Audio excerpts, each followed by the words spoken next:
Us! Mi! Film iz 2019. koji je režirao Jordan Peele. Ovo je jedan odličan horor koji može da prođe kao samo horor, ali je mnogo više od toga. Ako ga neko pusti, sa željom samo da se dobro zabavi na ivici svoje fotelje, bit će zadovoljan. Derlad moja. Spoilera nema, ali ako neko baš hoće da vidi spoiler o onome što govorim, onda može da ga vidi. Ono najvažnije ne govorim. Film se bavi rediteljevim strahom od dvojnika. Zamislite da idete ulicom i da odjednom vidite nekoga koji je čista kopija vas. Možda je malo drugačije obučen, ali je potpuno isti. Možda mi stvarno živimo u simulaciji, možda je on copy-paste verzija meni ili sam ja copy-paste verzija njega. Da li sam ja ili je on ja ili je on... bilo bi veoma čudno. Jer ja je po samoj svojoj prirodi nešto što je nedeljivo i nešto što je samo moje, zar ne? A ne nešto što je još nečije? Ne, nikako. Tako da strah od dvojnika. Nikad nisam nešto posebno razmišljao o tome i nikad me nije nešto posebno plašilo. Ali nekoga plaši. Jordana Peela smo kao reditelja upoznali kada je napravio film Get Out, a kao i onaj film, i ovaj film je itekako ispunjen sakrivenim porukama. Tim porukama se ja neću toliko baviti.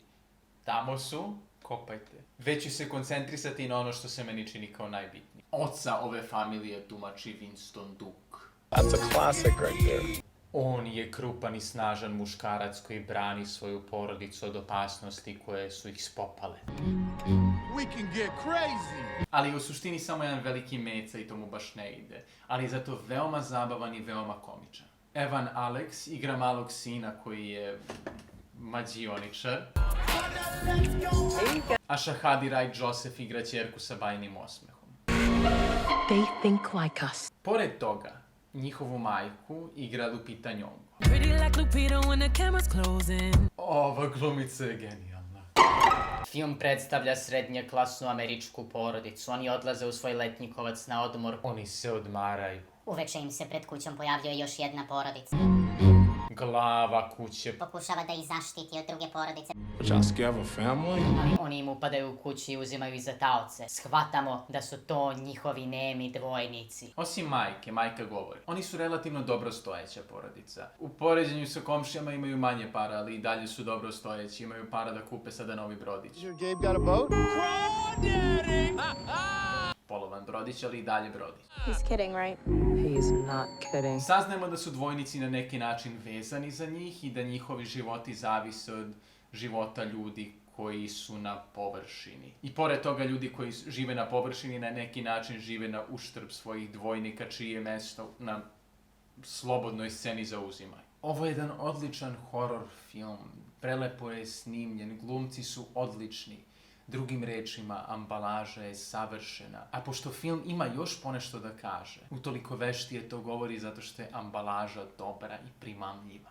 Ovaj film na veoma slikovit način skreće pažnju gledaocu na to u koliko nepravednom svetu živimo. Naravno, svi znamo da na zemlji postoje mesta gdje ljudi nemaju vode ili nemaju hrane i ne možemo da živimo misleći samo na to zato što bi u tom slučaju život stao. Ali mislim da ovaj film na veoma slikovit način skreće pažnju na to da dve osobe koje su jedno te isto u različitim okolnostima mogu veoma različito da se razvijaju. U društvenim kontekstima u kojima odrastamo manje više znamo šta treba da uradimo da se popnemo na društvenoj lestvici. Ali s druge strane postoje društva koje su nam veoma daleka, kojima je pristup ovoj lestvici otežan. Dok s druge strane postoje društva kojima je pristup ovoj lestvici itekako olakšan zato što žive negde već na sredini lestvice. Dve jednako sposobne osobe neće dostići iste visine ako jedna osoba krene iz takvog prostora gde svaki član porodice ima svoj automobil, a druga osoba krene iz mesta gde nemaju svi struju. Naravno, ništa od ovoga nije novo. Samo je stvar u tome na koji je način postavljeno i koliko nam jasnije postaje kroz gledanje ovog filma. Neko ima više sreće samim tim što se rodio na jednom mestu, a ne na nekom drugom mestu.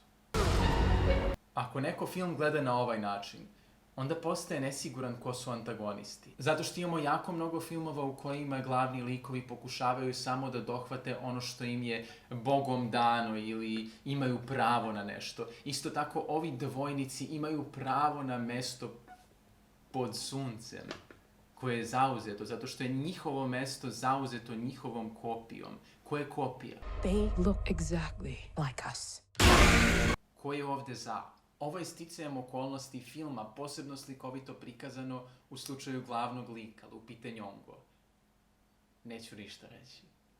Ali njen slučaj je posebno zanimljiv od samog početka filma. I jedna i druga porodica se bore za slobodu i za život. I na ovom mjestu dolazimo do naslova filma. Mi. Ko su mi? Ko su mi, a ko su oni?